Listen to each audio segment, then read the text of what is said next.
वारी और वारकरी, ये दो शब्द सुनते ही मन में अध्यात्म का ऐसा ज्वर उमड़ता है कि कदम अपने आप ही वारी का वारकरी बनने को उत्साहित करने लगते हैं।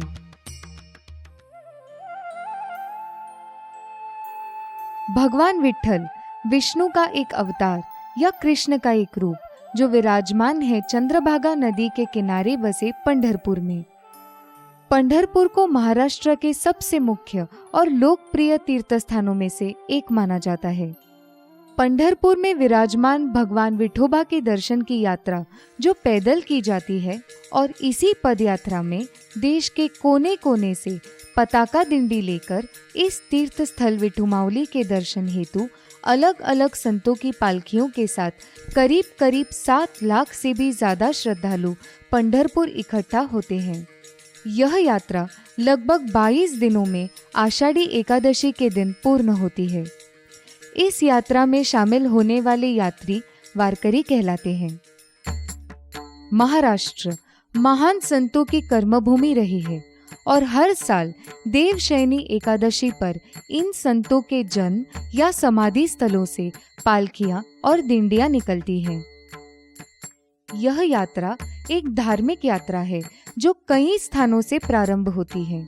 इनमें से अत्यंत महत्वपूर्ण एक यात्रा पुणे के समीप आलंदी से ज्ञानेश्वर महाराज जी की तथा दूसरी देहू से तुकाराम महाराज जी की प्रारंभ होती है।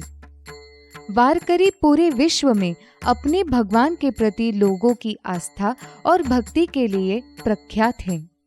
पुणे से सासवड़ तक 35 किलोमीटर की दूरी को पार करते हुए यह 4.5 किलोमीटर का घुमावदार दिवे घाट शुरू होता है। पुणे के अनेक स्तर के लोग वारकरी के साथ ज्ञानोबा तुकोबा की जय जयकार करते हुए यह दूरी तय करते हैं।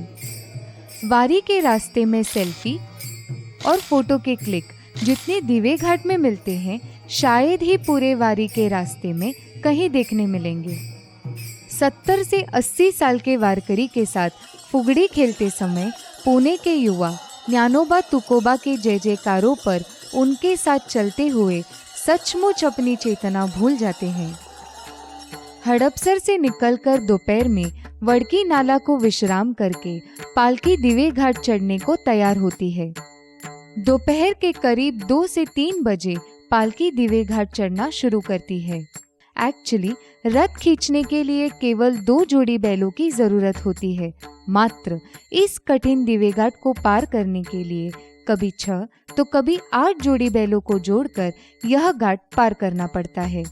घुमावदार घाट और वरुण राजा की उपस्थिति इससे इस दिवे घाट में वातावरण प्राकृतिक और सुखद लगता है। शौकीन फोटोग्राफरों के लिए दिवे घाट एक ट्रीट है, क्योंकि वारी के रास्ते में वारकरियों की तस्वीर कैमरे में कैद करना और प्रकृति ने इसमें इनका साथ देना, ऐसा दृश्य और कहीं देखने को नहीं मिलता। कोरोना की पार्श्वभूमि में प्रशासन ने वारकरी संप्रदाय की परंपरा को कायम रखते हुए वारी की योजना बनाई है। कोरोना वायरस के संक्रमण को रोकने के लिए प्रशासन द्वारा अनुमत पालकी ही बस से पंढरपुर में प्रवेश करेंगी। इसके अलावा कोई अन्य पालकी, दिंडी या वारकरी मंडल इस अवधि के दौरान पंढरपुर में प्रवेश न करें, ऐसी अपील प्रशासन की ओर से की गई है। पालकी के साथ एक मुख्य संत के मार्गदर्शन में समूह यानी दिंडी चलती है, जिसमें शामिल होते हैं वारकरी। इस दिंडी को विशिष्ट संख्याएं दी जाती हैं। दिंडी का मुखिया वीणेकरी होता है। वीणेकरी वह होता है जिसके गले में वीणा होती है। इनके बाद टालकरी का मान होता है।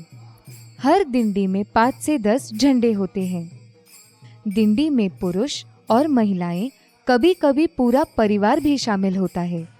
कितना सफर, किस राह से, कितनी देर में, कब और कहाँ रुकना है, कहाँ भोजन करना है, सबका समय सालों साल पीढ़ियों से तय है। एक पीढ़ी खत्म, दूसरी आती है। कोई किसी से पूछता नहीं। चलते चलते, उड़ते उड़ते सब अपने आप समझ जाते हैं।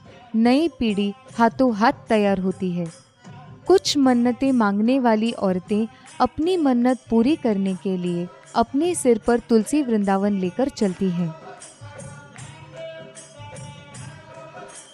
हर वारकरी के जीवन की अंतिम अभिलाषा यही होती है कि हे प्रभु, हमें मुक्ति न देते हुए फिर मानव जन्म ही देना, ताकि हर जन्म में विट्ठल की भक्ति का लाभ मिल सके। यात्रा के समय वारकरी संतों के भजन और कविताओं को गाते हैं, जिसके पीछे वारकरियों की ये मान्यता है कि संत उनके साथ ही इस यात्रा में शामिल होते हैं। माथे पर बुक्का या चंदन का टीका, हाथ में झांझ या एकतारी, गले में तुलसी की माला, मुख में विट्ठल का नाम, ज्ञानेश्वर जी की ओवी या तुकाराम जी का अभंग, और धूप, वर्षा, तूफान, हवा, इसके बावजूद विट्ठल के आकर्षण से यह दूरी पार करने के लिए उठने वाले कदम, यह वारकरी का रूप है। चाले हे शरीर कोणाची ये सत्ते, कोण बोलविते हरिविण, देखवी दाखवी एक नारायण, तयाचे भजन चुको नका।